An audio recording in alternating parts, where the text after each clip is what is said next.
Selamat siang, Bapak-bapak operator dan rigger yang selalu ada di dunia lifting rigging.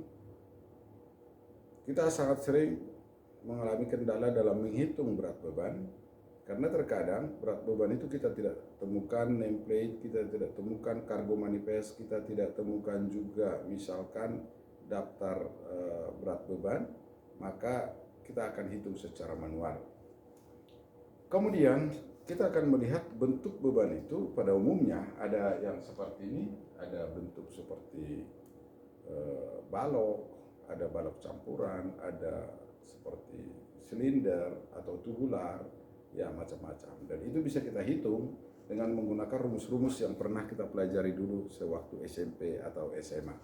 Jadi buat teman-teman yang misalkan sering bolos dulu waktu SMP atau SMA pada mata pelajaran matematika dan fisika, maka ini bisa mengalami kesulitan dalam menghitung ini karena mungkin lupa rumusnya. Tapi jangan takut, sekarang bisa kita cari banyak sekali, ya kita tinggal buka misalkan di medsos atau di Google, itu bisa di searching cara-cara menghitung.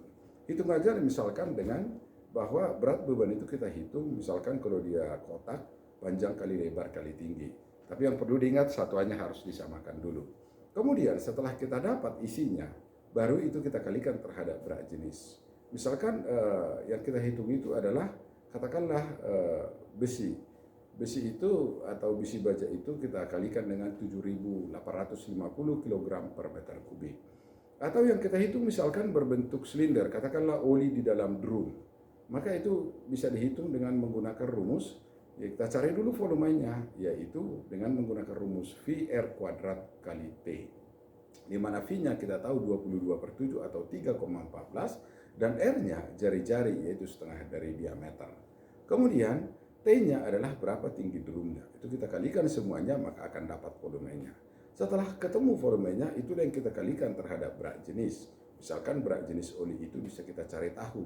Katakanlah misalkan 700 kg per meter kubik. Jadi tinggal mengalikan.